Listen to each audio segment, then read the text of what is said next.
এককালের বিখ্যাত উকিল চিত্তপ্রসাদ রায় অসন্তুষ্ট মুখ তুলে তাকাতে আমরা কলরব করে বলে উঠলাম,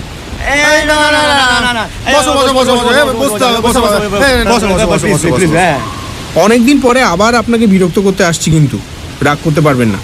এমন বর্ষার রাতে যদি আপনার রোমাঞ্চকর জীবনের একটা গল্পই না শুনতে পেলাম, তাহলেই বাদলার তো কোনো অর্থই হয় না।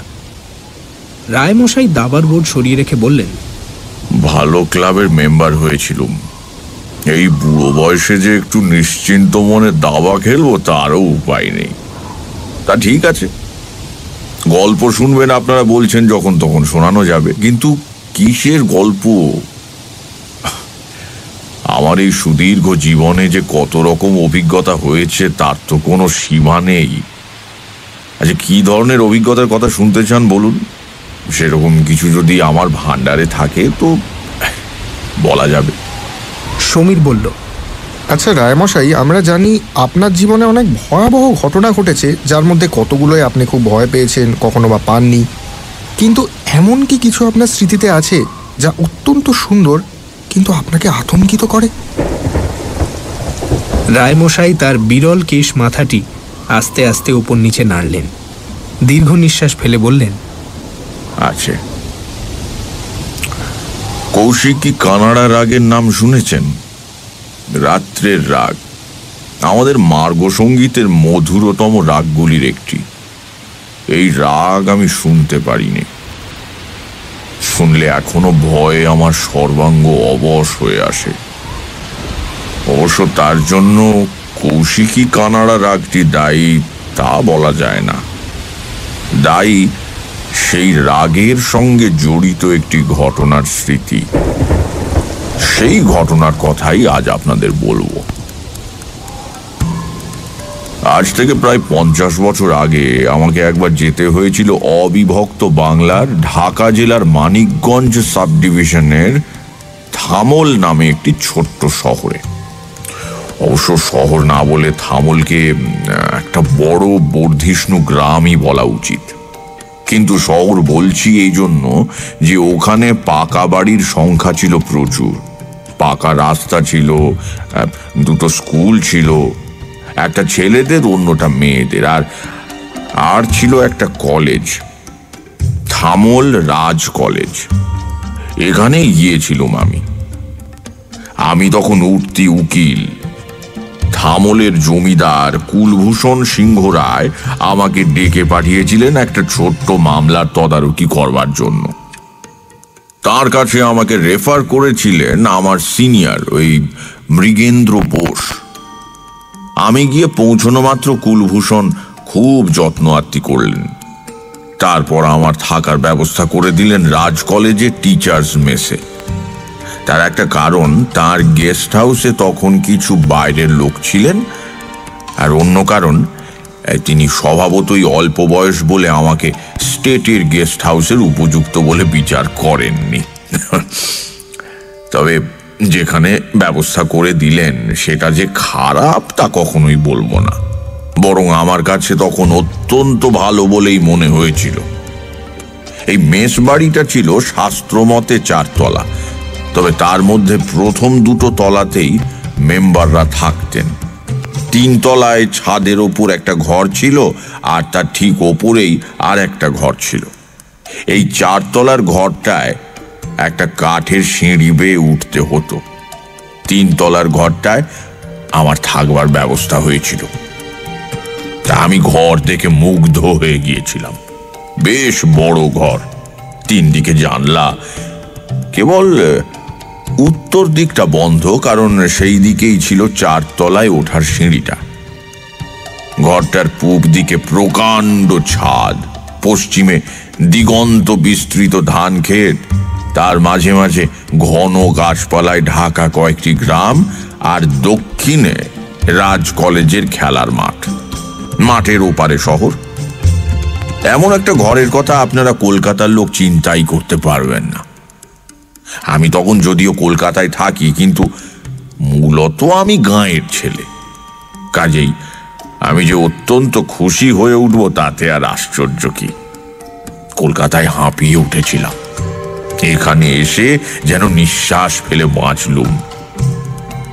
মেসের ম্যানেজার সন্তোষ ঘোষাল আমাকে খুব সমাদর করে ডেকে নিলেন।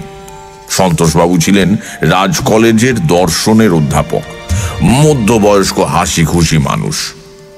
আমাকে প্রথম আলাপেই তুমি সম্বোধন করলেন। এটা সে যুগে খুব সাধারণ ব্যাপার ছিল না।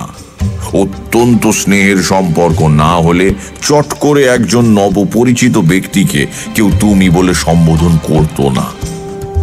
আসলে সন্তোষবাবু সার্থক নামা লোক ছিলেন। সকলের প্রতি তিনি ছিলেন সন্তুষ্ট ও স্নেহ সম্পৃক্ত। এমন লোকের তত্ত্বাবধানে এসে পড়ে আমিও বেশ আরাম বোধ করলুম। তা সে সন্তোষবাবু প্রথমেই আমাকে মেসবাড়িটা ঘুরিয়ে দেখালেন। প্রকাণ্ড বাড়ি, পূব পশ্চিমের লম্বা, মাঝখান দিয়ে সিঁড়ি উঠে গেছে 3 তলা পর্যন্ত। প্রথম 2 তলায় দক্ষিণ দিক বরাবর চওড়া বারান্দা, সিঁড়ির দুপাশ দিয়ে বেরিয়ে গেছে তার গায়ে পরপর ঘর। পূব দিকের উইংয়ের ঘরগুলো সিনিয়র প্রফেসরদের, আর পশ্চিম দিকের উইংটা এই সদ্য পাশ করা ছোকরা লেকচারারদের। আর আমার ঘরটা কিন্তু সিঁড়ির ঘরের লাগোয়া ছিল না, ছিল ওই ছাদের দক্ষিণ পশ্চিম কোণে। আমি সন্তোষবাবুকে জিজ্ঞেস করলাম, ঘরটা এমন ভাবে তৈরি কেন? সন্তোষবাবু আমার প্রশ্ন শুনে মৃদু হাসলেন, বললেন, জমিদারের খেয়াল ভায়া। ওই যে 4 তলার ঘরটা দেখছো, ওখানে থাকেন কুলভূষণ বাবু ছোট ভাই রঙ্গলাল সিংহ রায়। ভদ্রলোক, গান পাগল মানুষ, জমিদারিতে মন্টন নেই।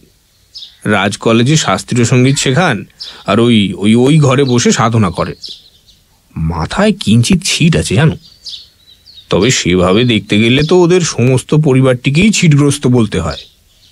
আমি আশ্চর্য হয়ে বললাম, আপনাদের কলেজে শাস্ত্রীয় সঙ্গীত শেখার ছাত্র হয়? মানে মফস্বল শহর বলে কথা। সন্তোষবাবু বললেন, তা হয় বুঝলে। এদিক থেকে বেশ কিছু বড় বড় শিল্পীও তৈরি হয়েছে। আলাউদ্দিন খাঁ সাহেবই তো পূব বাংলার লোক, কাজেই কিছু জেনুইন ছাত্র কখনো কখনো জুটে যায়। আর তাছাড়া কিছু খয়ের খাঁ আছেন, জমিদার বাবুদের খুশি করার জন্য ছেলেকে গান শেখাতে পাঠান। তাদের সংখ্যাই বেশি। বাহ, ভালোই হলো। রঙ্গলাল বাবুর সঙ্গে আলাপ করা যাবে। শাস্ত্রীয় সঙ্গীতে আমারও কিছু অনুরাগ আছে। সন্তোষবাবু হাত নেড়ে বললেন, না বাবু, সে হওয়ার জো নেই। আলাপ করতে চাও তো কলেজে যেতে হবে। এখানে ওনার সাধনার মন্দিরে কোনো বাইরের লোকের প্রবেশ নিষেধ। কনসেন্ট্রেশন নষ্ট হয়ে যাবে এই ভয়। আরে ওই জন্যই তো 4 তলার ওই কুঠুরিটা তৈরি করালেন। প্রথমে তো ও ঘরটা ছিল না, উনি আগে তোমারই ঘরেই থাকতেন। কিন্তু মেসের লোকেরা ছাদে এসে গল্পগুজব করতো, কেউ জানলা দিয়ে উঁকি ঝুঁকি মারত, তাতে ওর খুব অসুবিধে হতো।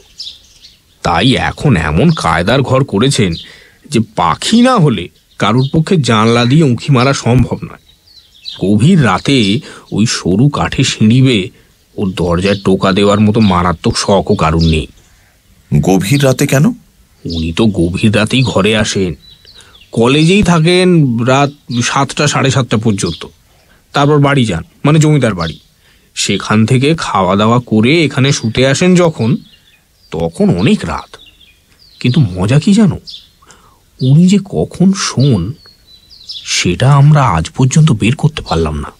তার মানে জানো, সারা রাতের মধ্যে যখনই ঘুম ভাঙে, সে যখনই হোক, শুনি ওর ঘর থেকে কোনো না কোনো যন্ত্রের মৃদু সুর ভেসে আসছে।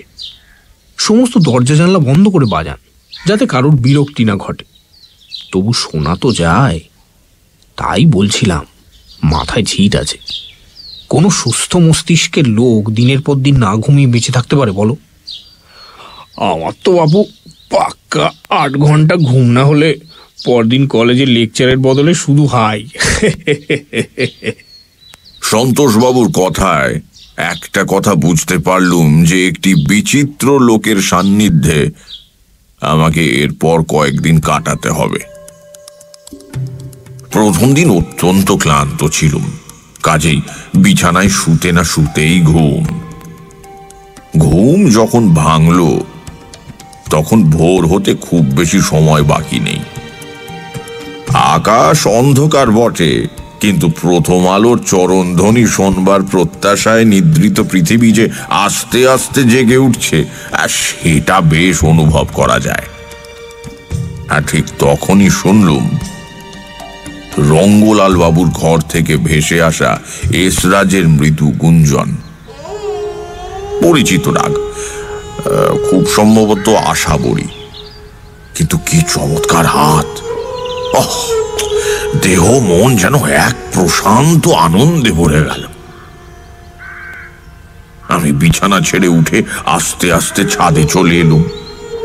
পূব দিকে তখন খুব সামান্য রঙের ছোঁয়া লেগেছে, দু একটা পাখি ডাকতে আরম্ভ করেছে। সেই নির্জন রাত্রি শেষে ভোরবেলা আশাবরীর সুরে আপ্লুত হয়ে আমি স্তম্ভিতের মতো দাঁড়িয়ে রইলুম।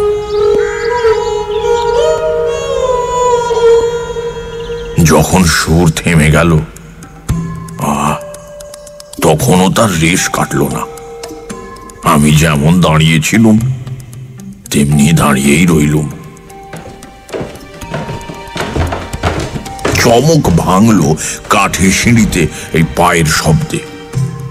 আমি মুখ তুলে দেখি রঙ্গলাল বাবু। রঙ্গলাল সার্থক নামা ব্যক্তি। অমন টকটকে গায়ের রং এই বাঙালির মধ্যে এর আগে বা পরে আর কখনো দেখেছি বলে মনে পড়ে না। কিন্তু ভদ্রলোককে খুব একটা সুপুরুষ বলা চলে না, মোটামুটি রোগাই বলা চলে।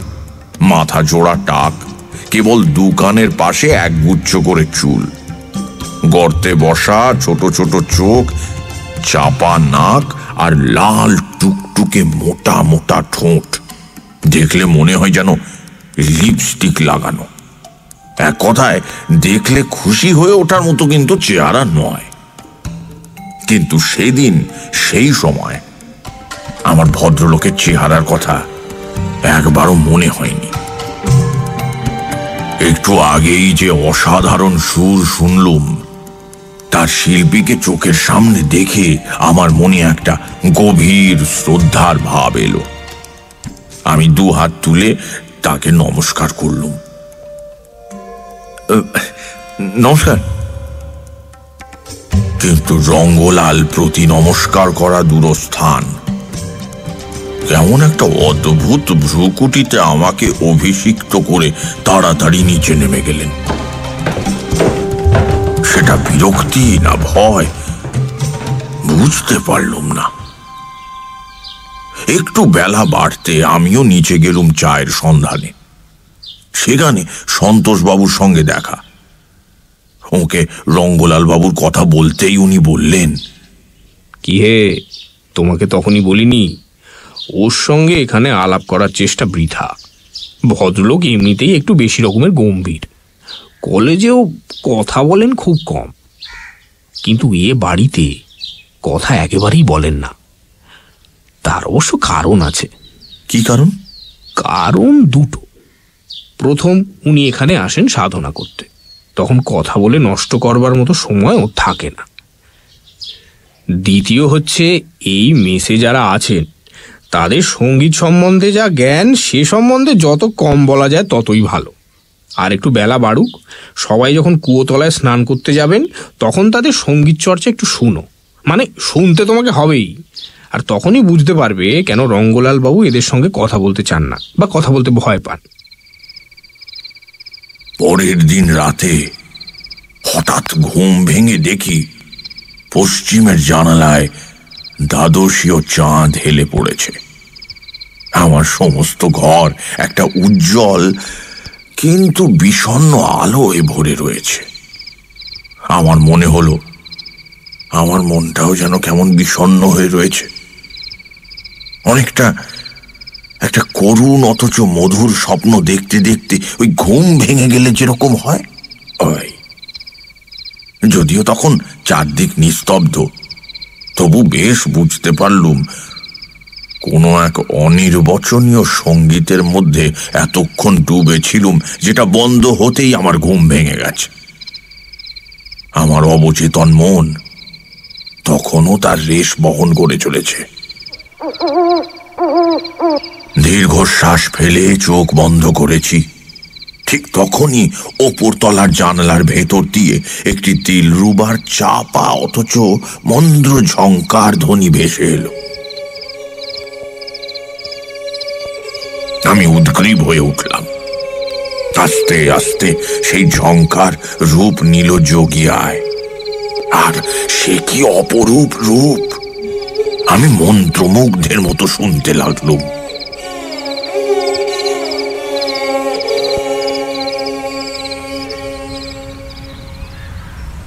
বাজনা যখন থামল, তখন পশ্চিম আকাশ অন্ধকার করে চাঁদ অস্ত গেছে। পূবের আকাশ নতুন দিনের সম্বর্ধনার জন্য প্রস্তুত। আমি রোমাঞ্চিত দেহে মাতালের মতো টলতে টলতে বিছানা ছেড়ে উঠে ঘর থেকে বেরিয়ে এই ছাদের ওপর এসে দাঁড়ালো।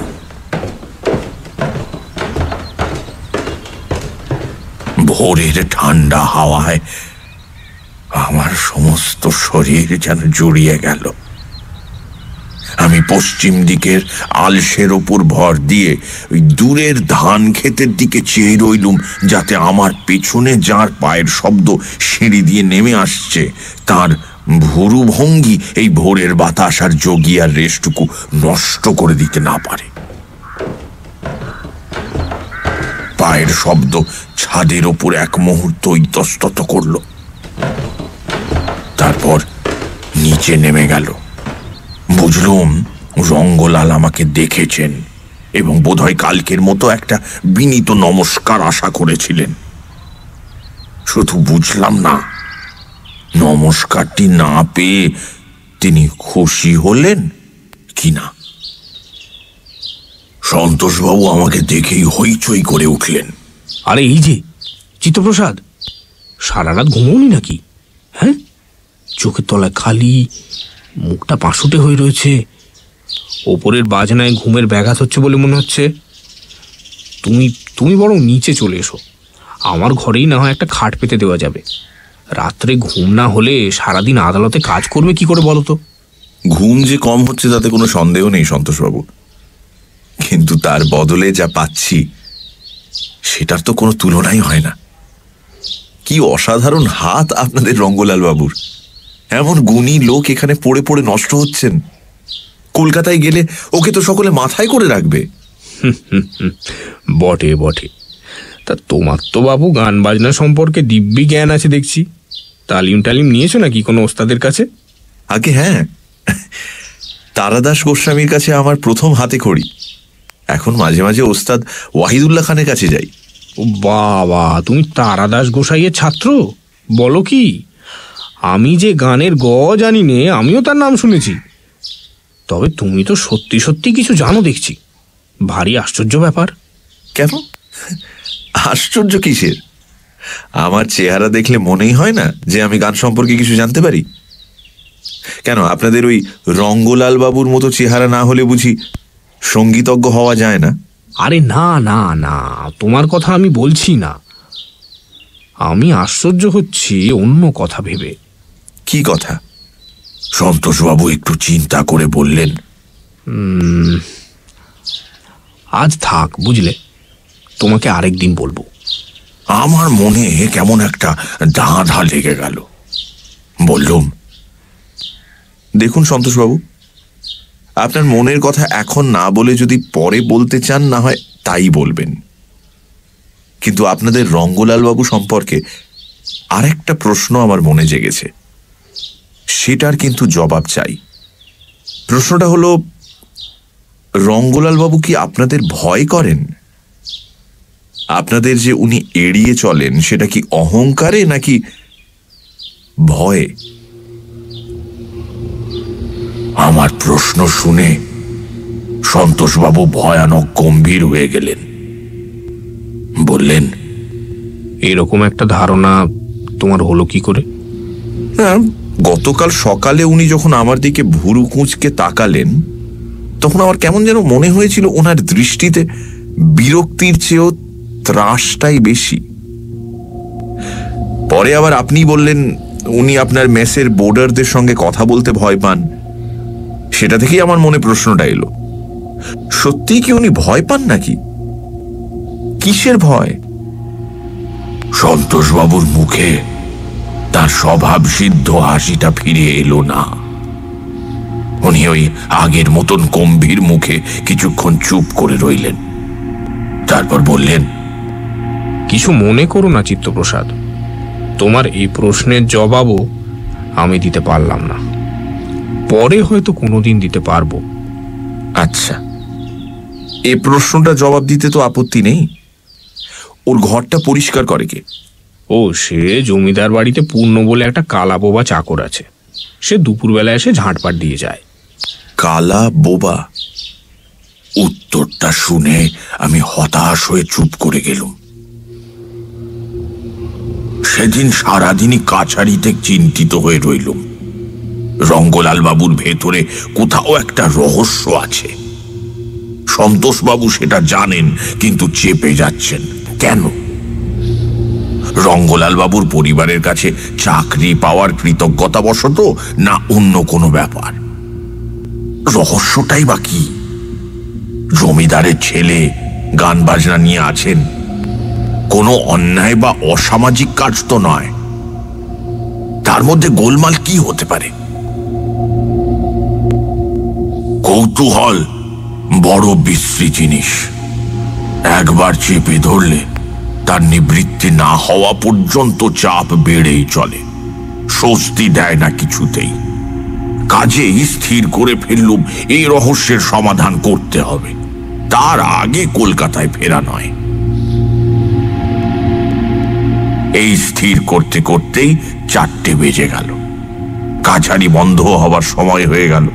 ভাবলুম একবার রাজ কলেজে যাই, সেখানে গিয়ে সোজাসুজি রঙ্গলাল বাবুর সঙ্গে আলাপ জমাবো। ভদ্রলোক যদি ভাগিয়ে দিতেও চান, ছাড়বো না। আমি উকিল, নাছোড় বান্দা হওয়া আমার পেশার একটা অঙ্গ। এই ভেবে রাস্তায় বেরোতেই দেখি সন্তোষবাবু আর একজন মধ্যবয়স্ক ভদ্রলোককে সঙ্গে নিয়ে একটা গাছতলায় দাঁড়িয়ে আছেন। আমাকে দেখে দুজনেই এগিয়ে এলেন।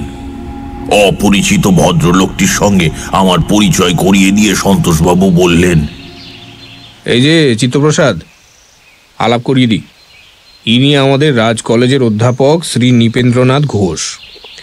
একে তোমার কাছে নিয়ে এলাম একটা কথা আলোচনা করব বলে। ওই যে আজ সকালে তোমার কাছে কথাটা বলবো বলবো করেও বলতে পারিনি, সেটাই আর কি। বেশ, তো সে তো খুব ভালো কথা। তাহলে চলুন ওই বেঞ্চিটাতে গিয়ে বসি। বেঞ্চিতে বসে আলাপচারি শুরু হলো। সন্তোষবাবু বললেন, দেখো চিত্তপ্রসাদ, নৃপেনবাবুকে কেন এনেছি সে কথা আগে বলি।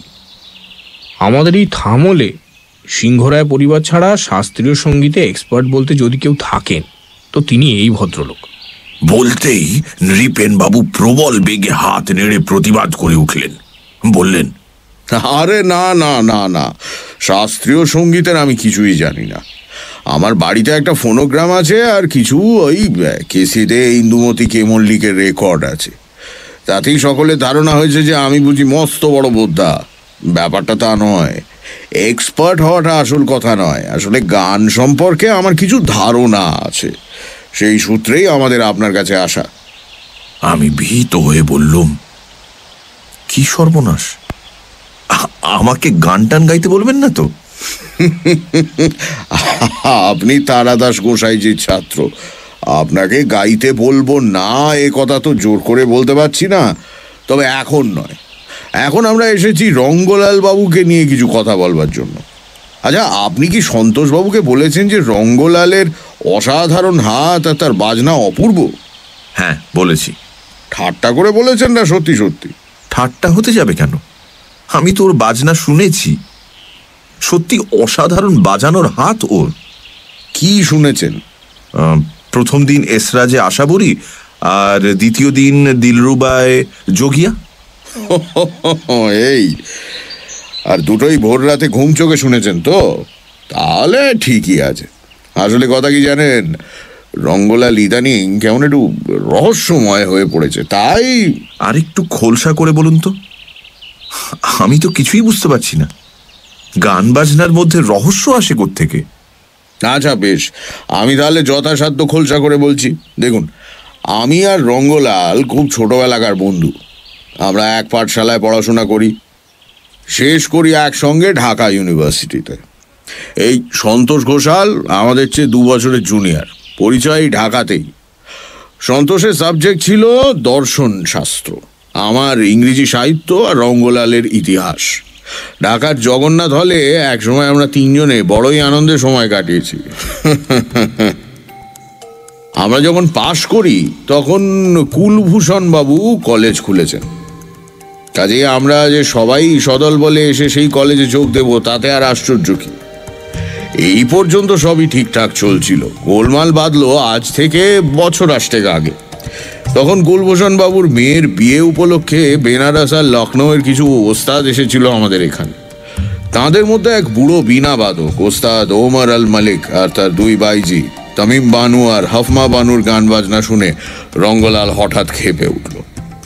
এর আগে পর্যন্ত রঙ্গলালের সঙ্গীতের প্রতি অতিরিক্ত রকমের কোনো অনুরাগ আমরা কখনোই দেখিনি, বরঞ্চ সুর জ্ঞানের অভাবই দেখেছি। সেই লোক এখন শাস্ত্রীয় সঙ্গীত শেখার জন্য মরিয়া হয়ে পড়ল। কুলভূষণ স্বভাবতই মনে করলেন যে সুরের চেয়ে ওই 2 বাইজি রঙ্গলালকে বেশি আকৃষ্ট করেছে। অতএব ছোট ভাই শাস্ত্রীয় সঙ্গীত শেখার প্রস্তাব করা মাত্র কুলভূষণ তাকে আচ্ছা করে বকে দিলেন। কিন্তু বকে কি আর সব সমস্যার সমাধান হয়? মহাসাংসারিক অশান্তি লেগে গেল। শেষ পর্যন্ত কুলভূষণ ভাইয়ের প্রস্তাবে রাজি হলেন, কিন্তু এই শর্তে যে সে এখানে থেকেই গান শিখবে, ওই লখনৌ টাকনৌ যাওয়া চলবে না। অতঃপর রঙ্গলালের গুরু এলেন এখানে। ভগবান জানেন তাকে এখানে আনতে কুলভূষণের কত টাকা খরচ হয়েছিল। সেই গুরু আর কেউ নন, বুড়ো ওস্তাদ ওমর আল মালিক। ওস্তাদজি তাঁর শিষ্যকে প্রথমেই বীণা শেখালেন না, কিন্তু শুরু করলেন এসরাজ আর দিলরুবা দিয়ে, আর শিষ্য প্রবল উৎসাহে শিখতে আরম্ভ করল। কুলভূষণ বাবু কলেজের একটি ঘর ছেড়ে দিলেন ওদের, কিন্তু এই শেখানোটা বেশি দিন আর সুখপ্রদ রইল না। আমরা প্রায়ই শুনতাম ওস্তাদজি চিৎকার করছেন, বকাবকি করছেন, যেন উনি যা দিতে চাইছেন শিষ্য তা নিতে পারছে না। এইভাবে 2 বছর কাটলো। এর মধ্যে রঙ্গলাল 4টে রাগ শিখল: ইমন, জয় জয়ন্তী, যোগিয়া আর আশাবলী। তারপরেই ওস্তাদজি অসুস্থ হয়ে পড়লেন। সেই অসুখ থেকে আর উঠলেন না। সবাই মিলে সেবা করেও কোনো লাভ হলো না। তবে সেই অসুখের মধ্যেও ওস্তাদজি শুনতুম বারংবার রঙ্গলালকে বলতেন, আমার দুঃখ রয়ে গেল, আমি তোমাকে তৈরি করে যেতে পারলুম না, আমি তোমাকে শেখাতে পারলুম না কিভাবে প্রাণ ঢেলে বাজাতে হয়। তুমি খুবই মন দিয়ে বাজাও, তাতে তোমার সুরটা শুদ্ধ হয়, কিন্তু প্রাণ দিয়ে বাজাও না, তাই সেটা সুন্দর হয় না। সঙ্গীতের উদ্দেশ্য ব্যাকরণ মেনে কতগুলি সুরকে ঠিকমতো পরপর সাজানো নয়, তার উদ্দেশ্য শ্রোতাকে একটা অবিস্মরণীয় অভিজ্ঞতা দিয়ে যাওয়া। সেটা করতে হলে তোমার ভেতরের সবটুকু মাধুর্য ঢেলে দিতে হবে। যে ওস্তাদজির মৃত্যুর পর রঙ্গলাল কিন্তু একদম পাল্টে গেল। সে গম্ভীর হয়ে গেল। তার ইতিহাস চর্চা, জমিদারি দেখাশোনা সব বন্ধ হয়ে গেল। সব সময় সে ওই 4টে রাগের রেওয়াজ করতে লাগলো। আমাদের বলতো, আমি যেভাবে হোক মন প্রাণ ঢেলে বাজাবই। গুরুজির সুর আমার কানে লেগে রয়েছে, সেই সুর তুলবই তুলব। কিন্তু প্রতিজ্ঞা করা এক কথা, সেটা পালন করা অন্য ব্যাপার। শত চেষ্টা করেও কিন্তু রঙ্গলালের বাজনার কোনো উন্নতি হলো না। সেই একঘেয়ে বিরক্তিকর ঘ্যানঘ্যানানি বাজনা। আমি যে সামান্য গান বুঝি, আমার পক্ষেও বলা সম্ভব যে ওর বাজনা কেবল খারাপ নয়, রীতিমতো অসহ্য। আমি নৃপেন বাবুকে এইখানে বাধা দিয়ে জিজ্ঞেস করলুম, তাই যদি হবে তাহলে উনি শেখান কি করে? আর কি করে, 3 বছর আগে কুলভূষণ বাবু ওই একটা মিউজিক ডিপার্টমেন্ট খুলেছেন, মূলত বোধহয় ভাইকে কিছুটা কাজকর্মে রাখার জন্য। নইলে ভাইটা পাগল হয়ে যাবে এই ভয় ছিল তার বোধহয়। আর ভাইও সেই রকম শেখাচ্ছেন। কোনো ছাত্রই তো দেখলুম 5-6 মাসের বেশি টিকছে না। তবে কি জানেন, রঙ্গলাল ভালো বাজান কি খারাপ বাজান তাতে আমার কিছু আসে যায় না, কিন্তু মানুষটা যদি পাল্টে যায় তবে বন্ধু হিসেবে অবশ্যই যায় আসে। সেই জন্যই সন্তোষের কাছে আপনার মন্তব্য শুনে আমি এখানে দৌড়ে এসেছি। তবে কি রঙ্গলালের সাধনা এতদিনে সফল হলো? আমি তো এই কিছুদিন আগেই শুনেছি, তখন তো কোনো পরিবর্তন লক্ষ্য করিনি। তবু হয়তো হতেও পারে। তাহলে এইবার ওকে স্বাভাবিক জীবনে টেনে আনা যেতে পারে। কিন্তু আপনার কথা শুনে বুঝলুম আমাদের আশা অমূলক। আধ ঘুমের মধ্যে আপনি যা শুনেছেন সেটা বেশিরভাগই আপনার কল্পনা। তবে সব রহস্যের যে সমাধান হলো তা নয়। প্রথমত, বছর দুয়েক আগে যবে থেকে রঙ্গলাল ওই 4 তলার ঘরটায় আশ্রয় নিয়েছে তবে থেকে ওর কেমন একটা সন্ত্রস্ত হয়ে রয়েছে। কিসের যেন ভয়, প্রশ্ন করেও জবাব পাইনি। আর আজকাল তো আমাদের সঙ্গে কথাই বলা বন্ধ করে দিয়েছে। দ্বিতীয়ত, সন্তোষের কাছে শুনেছেন নিশ্চয়ই সারা রাত ওই ঘর থেকে বাজনার শব্দ আসে। তবে কি ও একদম উন্মাদ হয়ে গেছে? অথচ কথা যখন বলে তখন তো বেশ স্বাভাবিক মনে হয়। তৃতীয়ত, আপনি আসার বছরখানেক আগে ওই ঘরে কিছুদিন থেকে গিয়েছেন কুলভূষণ বাবুর এক বন্ধু হরিনাথ চাটুর্যে। হরিনাথ বাবুর নাম আপনি শুনে থাকবেন। এককালে উনি বেশ ভালো হারমোনিয়াম বাদক বলে পরিচিত ছিলেন। উনি যাবার সময় কুলভূষণকে যা বলে গেছেন তা প্রায় আপনি যা বলছেন তাই। কেবল অতিরিক্তের মধ্যে রয়েছে ওই যে 4টে রাগের নাম বললুম, সেগুলো ছাড়াও আরো কিছু দুষ্প্রাপ্য এবং দুরূহ রাগও নাকি তার কানে এসেছিল। তা হরিনাথ চাটুর্য তো আবার নেশা টেশা করার ব্যাপারে কিছু কম যান না। কাজেই অতিরিক্তটুকু বাদ দিলে যা থাকে তাতে বোঝা যাচ্ছে তিনিও আপনারই মতো কল্পনার শিকার হয়েছিলেন।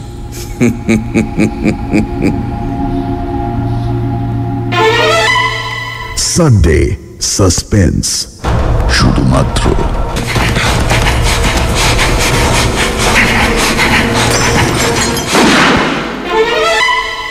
সানডে সাসপেন্স, শুধুমাত্র মির্চি 98.3-তে।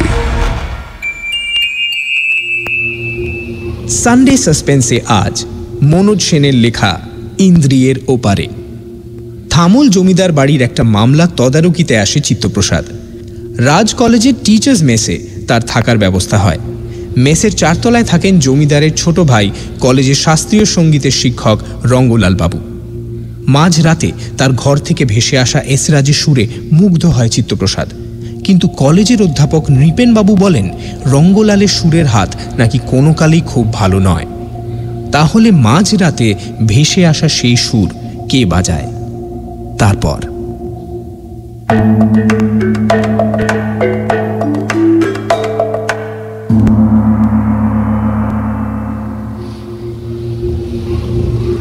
নৃপেন বাবু যত সহজে সমস্ত ব্যাপারটা বুঝে গেলেন, আমার পক্ষে কিন্তু সেটা সম্ভব হলো না। যে সুর আমি শুনেছি সেটা অর্ধ ঘুমন্ত মস্তিষ্কের কল্পনা, বাজা হরিনাথ চাটুর্য শুনেছিলেন সেটা আফিমের নেশা থেকে উদ্ভূত, এটা চট করে মেনে নেওয়া কঠিন। তাহলে সমস্ত ঘটনাটার একটা যুক্তিগ্রাহ্য ব্যাখ্যা থাকা দরকার। এক হতে পারে রঙ্গলালের খারাপ বাজানোটা একটা বাইরের ধোঁকার টাটি।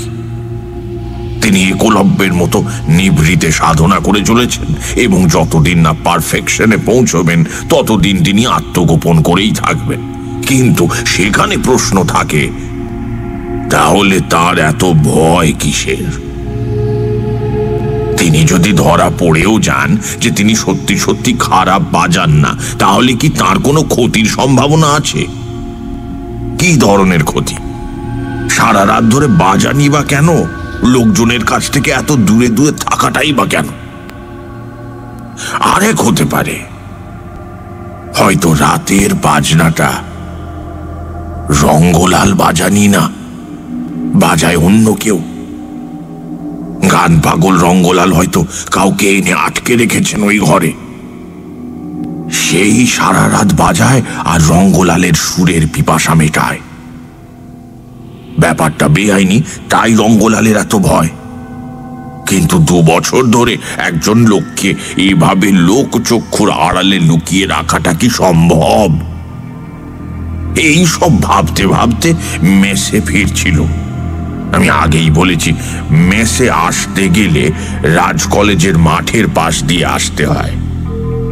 সেখানে আসতেই একটি ছেলে আমাকে ডাকলো। দাদা, ও দাদা, ও দাদা। বলল, আপনি তো চিত্তপ্রসাদ রায়। মাস্টারমশাই আপনাকে একবার ডাকছেন। কোন মাস্টারমশাই?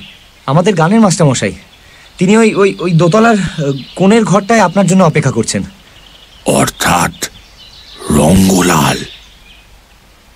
ভালোই হলো, আমি গিয়ে আলাপ করব ভাবছিলাম, এখন তো দেখছি তিনি স্বয়ং ডেকে পাঠিয়েছেন।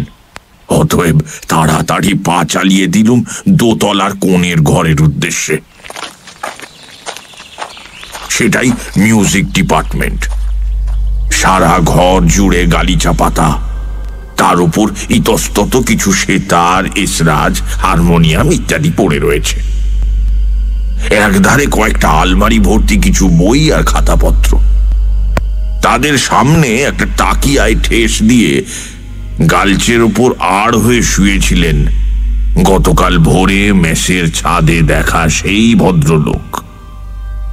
আমাকে দেখে সোজা হয়ে বসলেন, একটা হাত অলসভাবে সামনে মেলে দিয়ে বললেন, বসুন। আমি একটা নমস্কার করে তার সামনে বসে পড়লুম। নমস্কার। রঙ্গলাল প্রতি নমস্কার না করে কিছুক্ষণ বিষণ্ণ দৃষ্টিতে আমাকে দেখে বললেন, আপনি গান নিয়ে কিছু বোঝেন? খুবই সামান্য। তাহলে যা বোঝেন না তার উপর মন্তব্য করেন কেন? কোন মন্তব্য? আপনি নৃপেনকে বলেছেন যে রাত্রে আপনি যে বাজনা শুনেছেন তা অপূর্ব এবং অতুলনীয়। কে আপনাকে এসব বিশেষণ প্রয়োগ করতে বলেছে? যা জানেন না বা বোঝেন না তা নিয়ে আমাদের জমিদারিতে দয়া করে কোনো কথা বলবেন না। আমি কোনো রকম বাচালতা সহ্য করতে রাজি নই। অর্থাৎ রঙ্গলাল ভয় দেখিয়ে আমাকে চুপ করাতে চাইছেন, কিন্তু অত সহজে ভয় আমি কোনোদিনই পাইনি। তাই সহজভাবেই বললুম, রঙ্গলাল বাবু, আপনার বয়স আমার চেয়ে অনেক বেশি, সন্দেহ নেই, কিন্তু যে শাস্ত্রে আপনার শিক্ষা মাত্র 2 বছরের আর সাধনা 8 বছরের, সেখানে আমার জমার দিকে পাল্লা কিন্তু অনেক ভারী।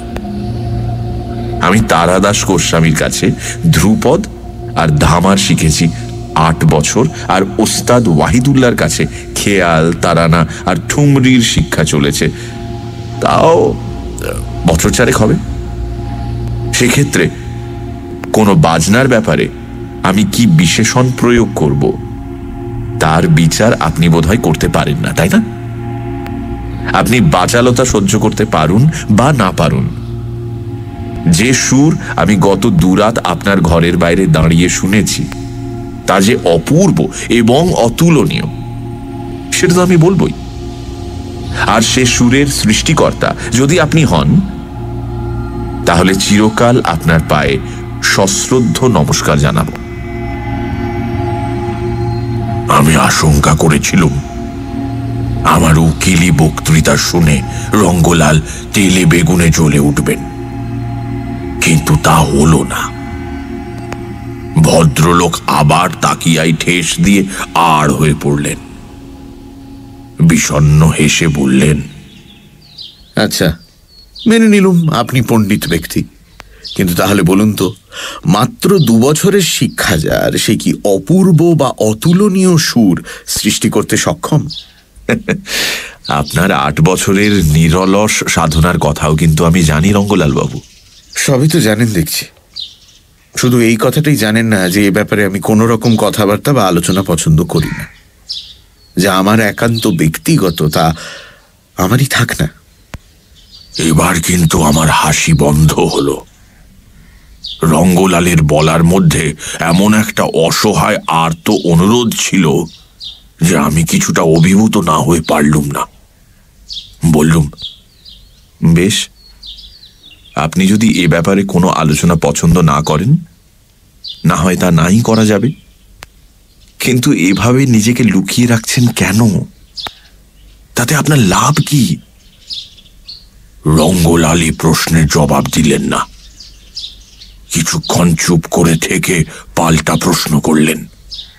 আমার বাজনা আপনার খুব ভালো লেগেছে, তাই না? কতটা ভালো? অত্যন্ত ভালো, অসাধারণ। কিন্তু এই প্রশ্ন কেন? রঙ্গলাল আবার কিছুক্ষণ চুপ করে রইলেন। তারপর দীর্ঘশ্বাস ফেলে বললেন, আপনার কৌতূহল নিবারণ করার ক্ষমতা আমার নেই চিত্তপ্রসাদ বাবু। করতে পারলে হয়তো ভালোই হতো, কিন্তু তা আর হবার নয়। যা চলছে তাই চলাই ভালো।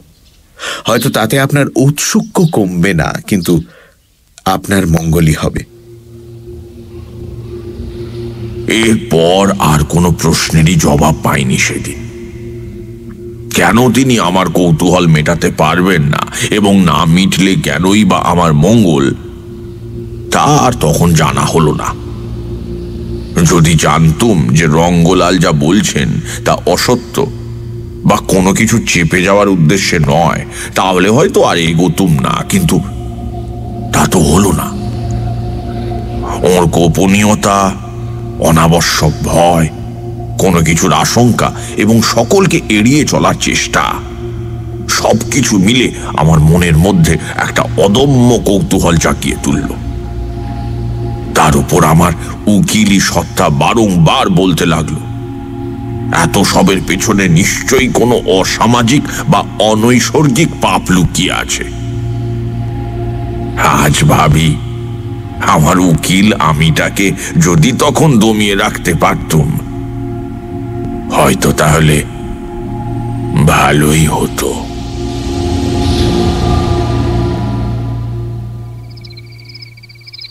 সে রাত্রে স্বভাবতই ঘুমোবো না বলে স্থির করে ফেললুম। মাথার কাছে একটা হ্যারিকেন লণ্ঠন জেলে সখারাম গণেশ দেউস্করের দেশের কথা পড়তে শুরু করে দিলুম। রঙ্গলাল যে কখন ওপরে গেলেন টের পাইনি। হঠাৎ সেতারের ঝংকারে চমক ভাঙল। নৃপেন বাবুর কথা মনে পড়ল। সেতার বাজার তো কথা নয়। আর তারপর সেই ঝংকারের ভেতর থেকে ধীরে ধীরে রূপ নিল মারোয়া। আমি নেশাগ্রস্তের মতো শুয়ে শুয়ে সেই অপূর্ব সুরের তরঙ্গে ডুবে যেতে লাগলুম। আবার নৃপেন বাবুর কথা মনে পড়ল। যে 4টে রাগের নাম তিনি করেছিলেন, এটি তো তাদের একটিও নয়। কিন্তু আশ্চর্য হবার সেদিন আরো বাকি ছিল। কখন যেন মারোয়া শেষ হয়ে গেল। গভীর রাতে ওপরের ঘর থেকে গুঞ্জরিত হয়ে এলো এক অশ্রুত পূর্ব সুর। সে কোনোদিন শুনিনি। আমার মনে হলো কানাড়ার কোনো একটি বিশেষ রূপ, কিন্তু কি সেই রূপ তা বুঝতে পারলুম না। কৌশিকী কানাড়া নামটির সঙ্গে আমার পরিচয় হয় বহু বছর পরে কলকাতায়। তবে নাম না জানা থাকলেই বা কি, অমন আশ্চর্য সমস্ত অনুভূতি অবশ করা সুর যে হতে পারে তা আমার আগে জানা ছিল না। আমি আচ্ছন্ন হয়ে সেই সুরের মাধুর্যে ডুবে যেতে লাগলুম।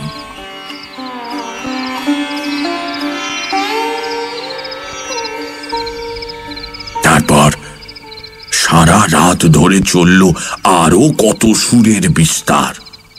তাদের একটিও নৃপেন বাবুর দেওয়া লিস্টের অন্তর্ভুক্ত নয়। রাত শেষ হলো ললিতের মধ্য দিয়ে। আমি তৃপ্ত মুগ্ধ মনে বাইরে এসে দাঁড়ালুম। জীবনে খুব কম সময় নিজেকে অমন সমৃদ্ধ ও পরিপূর্ণ বলে মনে হয়েছে। ভেবেছিলুম রঙ্গলাল রোজকার মতো সেদিনও আমার সঙ্গে বাক্যালাপ না করে নিচে চলে যাবেন। তাই আলসের ওপর ভর দিয়ে পূবের আকাশে অন্ধকারের দিকে তাকিয়েছিলুম।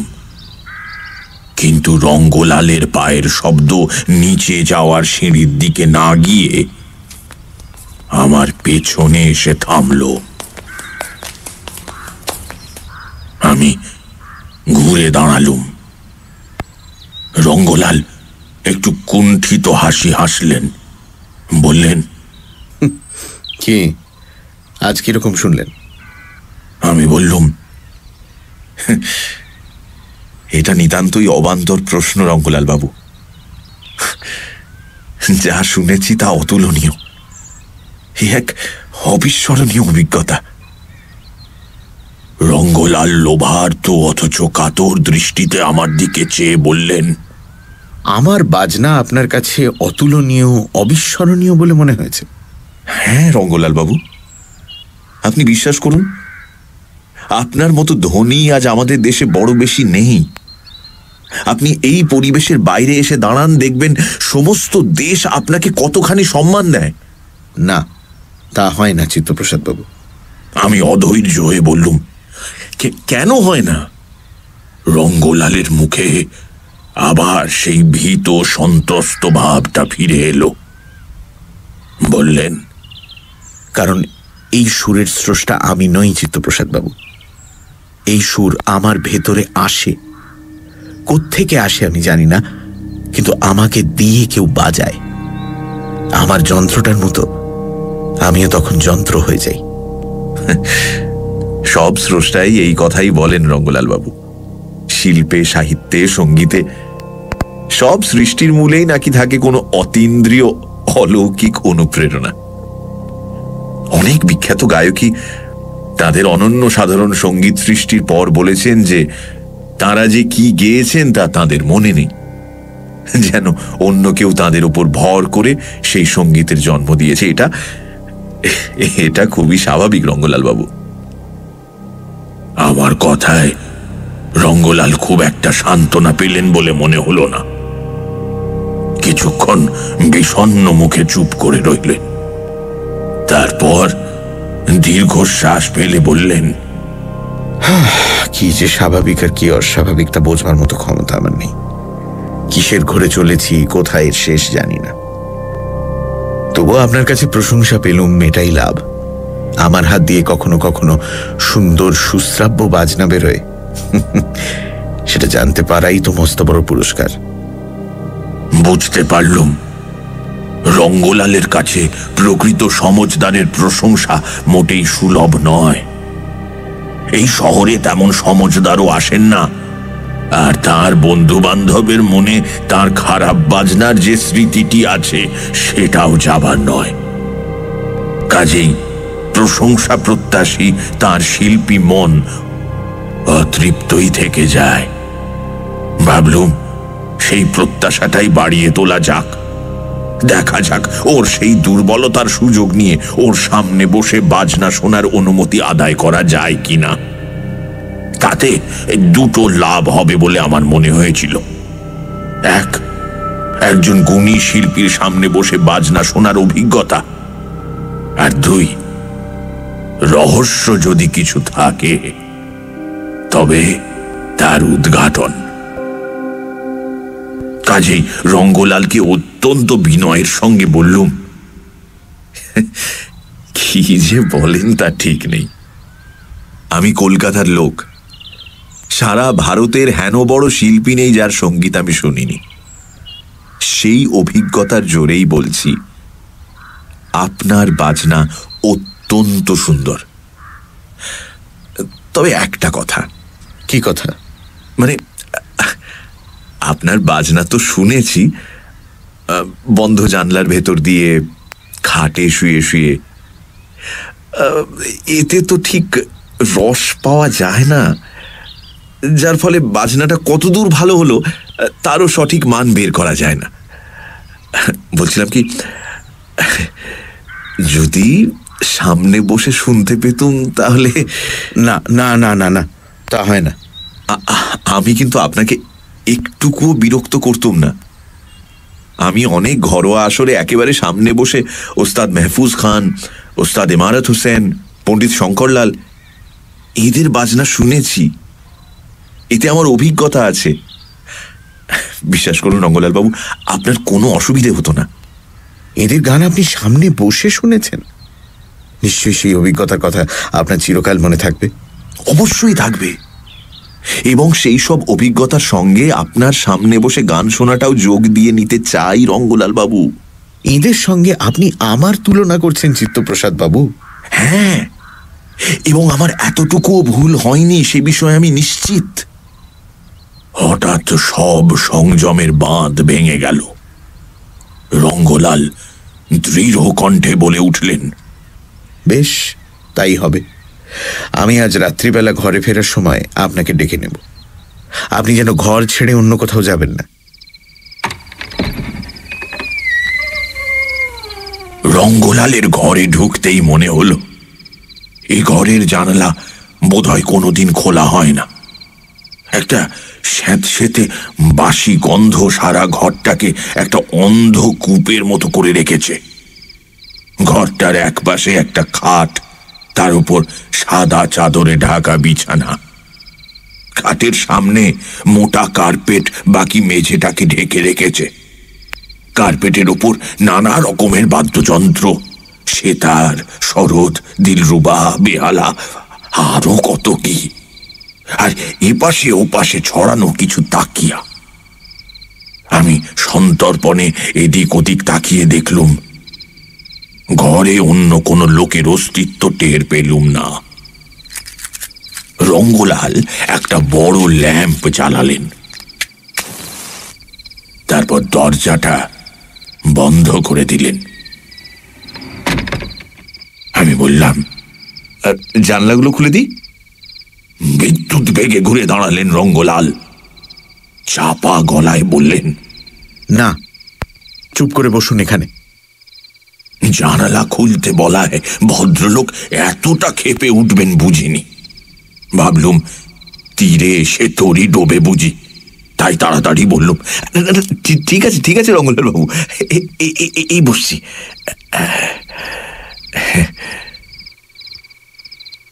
রঙ্গলাল আমার সামনে কার্পেটের ওপর বসলেন। একটা এসরাজ টেনে নিয়ে মাথা ঝুঁকিয়ে বোধহয় স্বর্গস্থ গুরুকে নমস্কার জানালেন। তারপর ছড় দিয়ে তারের উপর লাগালেন টান। যে সুরটা বের হলো সেটা একেবারেই আনন্দবর্ধক নয়।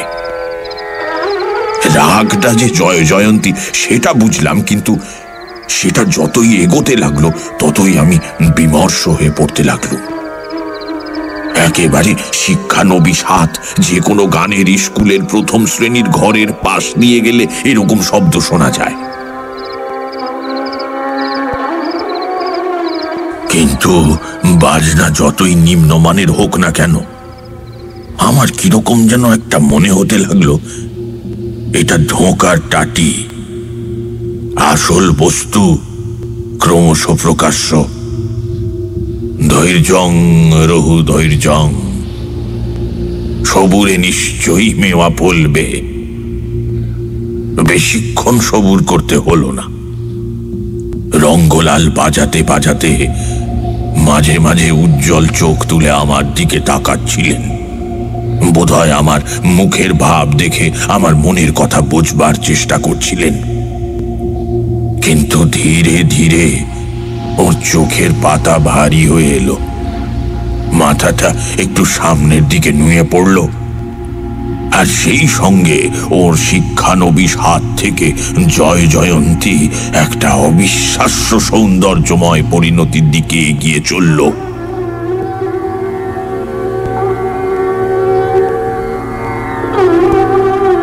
এই পরিবর্তনটা আসতে যে কত সময় লেগেছিল তা বলতে পারবো না, কিন্তু হঠাৎ আমি অনুভব করলাম আমি সুরের মায়ায় আচ্ছন্ন হয়ে পড়েছি। সেই সঙ্গে আরো একটা অনুভূতি আমায় অধিকার করে ফেলল। সেটা কিন্তু আনন্দের নয়, বরং সম্পূর্ণ বিপরীত। বদ্ধ ঘরের হাওয়াটাই যেন ভারী হতে হতে জগদ্দল পাথরের মতো আমার বুকের ওপর চেপে বসল। আমার আমার মনে হতে লাগলো যেন আমি একটা আলো বাতাসহীন অন্ধকার কুয়োর মধ্যে পড়ে গেছি। সেখানে জলের বদলে রয়েছে সুর, আর আমি তার মধ্যে ডুবে যাচ্ছি। একটু আলো, একটু মুক্ত বাতাসের জন্য আমার সমস্ত সত্তা আকুলি বিকুলি করতে লাগলো। মনে হলো এক্ষুনি কিছু না করতে পারলে আমি বোধহয় মরে যাব।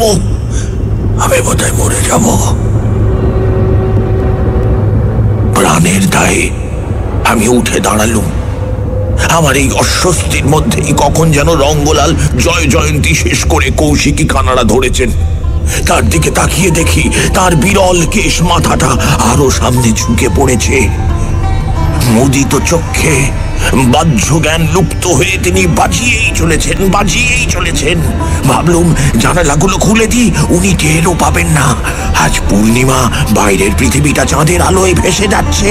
সেই প্রকৃতিকে বাইরে আটকে রেখে এই বদ্ধ ঘরের ক্লেদাক্ত বাতাসে দম বন্ধ হয়ে কষ্ট পাওয়ার কোনো মানেই হয় না। তাই যথাসাধ্য নিঃশব্দে গিয়ে আমি পশ্চিমের জানলাটা খুলে দিলাম। জ্যোৎস্না প্লাবিত দিগন্ত বিস্তৃত মাঠ দেখব এই আশায়, কিন্তু কি দেখলাম? কোথায় তারা ভরা আকাশ, কোথায় আদিগন্ত মাঠ, কোথায় জ্যোৎস্না? আমি কোথায়? আর সামনে ওটা কি? আসলে আমি যে কি দেখেছিলুম তা আমি নিজেই ভালো করে বর্ণনা করতে পারবো কিনা জানি না, কিন্তু আজও চোখ বুঝলে সেই ভয়ঙ্কর দৃশ্য আমার চোখের সামনে ভাসে। কিরকম জানেন? আমার মনে হলো যেন জানলার বাইরে একটা নীলাভ ধূসর ম্লান দ্যুতিময় কুয়াশার স্তর, সেটা নড়ছে চড়ছে, তালগোল পাকাচ্ছে, কখনো উজ্জ্বলতায় বাড়ছে, কখনো কমছে, আর সেই স্তরের পেছনে কতগুলো আবছায়া শরীর। কি তাদের অবয়ব, কি তাদের রূপ, কিছুই বোঝা যায় না, কিন্তু তারা যে আছে তাতে কোনো সন্দেহ থাকে না। অনেকটা বড় স্টেজের ভেতরে বসে সামনে দর্শকদের দিকে তাকালে যেরকম মনে হয়, চোখের ওপর ফুট লাইনের একটা পর্দা মতন পড়ে, তার ওপারে দর্শকদের মুখ দেখা যায় না, কিন্তু তাদের অস্তিত্ব অনুভব করা যায়।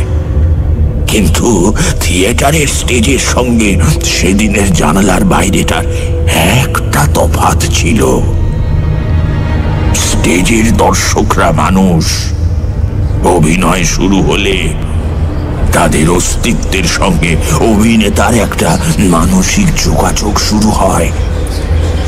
কিন্তু সেই জানালার বাইরে সেদিন যারা দর্শক বা শ্রোতা হিসেবে উপস্থিত ছিল, তারা যে রক্ত মাংসের মানুষ নয়, সেটা এক মুহূর্তেই প্রতীয়মান হলো আমার কাছে। শুধু তাই নয়, তারা যে কেবল অপার্থিব তাই নয়, আমি অনুভব করলুম তারা কুৎসিত, অশুভ, দূষিত কোনো সত্তা। কুষ্ঠ রোগ আক্রান্ত কদর্য মনোবৃত্তি সম্পন্ন কোনো মালি যেমন বাগানে অসাধারণ ফুল ফুটিয়ে তার সৌন্দর্য উপভোগ করে, তেমনি এরাও রঙ্গলালের হাত দিয়ে সুর সৃষ্টি করে তার রসাস্বাদন করছে। কিন্তু তাই বলে রঙ্গলালের প্রতি তাদের কিছুমাত্র মমতা নেই।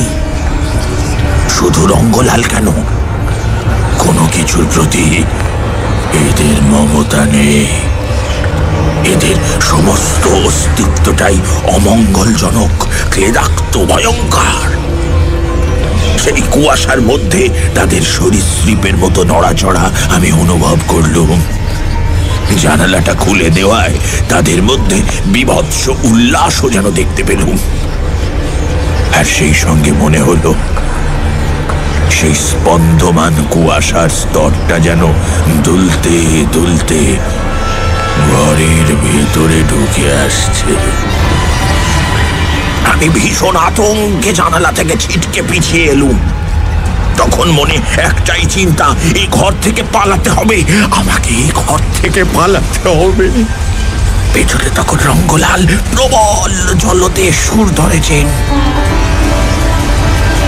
আমি দৌড়ে গিয়ে তার কাঁধ ধরে ঝাঁকানি দিয়ে বললুম, রঙ্গলাল বাবু শিগগির চলুন, এখান থেকে পালাই। রঙ্গলাল বাবু। আর তার পর মুহূর্তেই আর্তনাদ করে আমি দরজাটার উপর আছড়ে পড়লুম।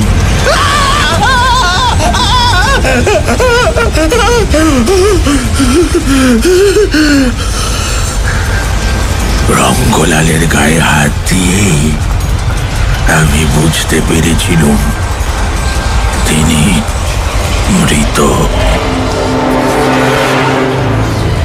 বরফ শীতল তার শরীর, কাঠের মতো শক্ত, তাতে জীবনের চিহ্ন মাত্র নেই। একটা যন্ত্রের মতো তার প্রাণহীন প্রকোষ্ঠ বাজিয়ে চলেছে কৌশিকী কারারা।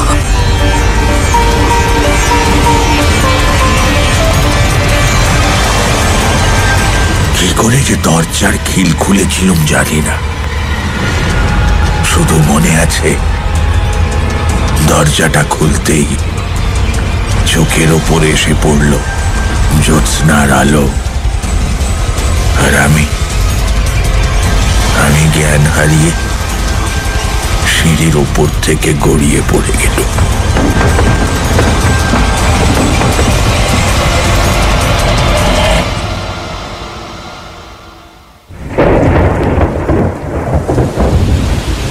জ্ঞান ফিরল পরদিন সকালে সদর হাসপাতালে। আমার পাশে তখন রিপেন বাবু আর সন্তোষ বাবু বসে। জানতে পারলুম আমার সিঁড়ির ওপর থেকে পড়ে যাওয়ার শব্দ শুনে কয়েকজন বোর্ডার দৌড়ে ওপরে আসেন।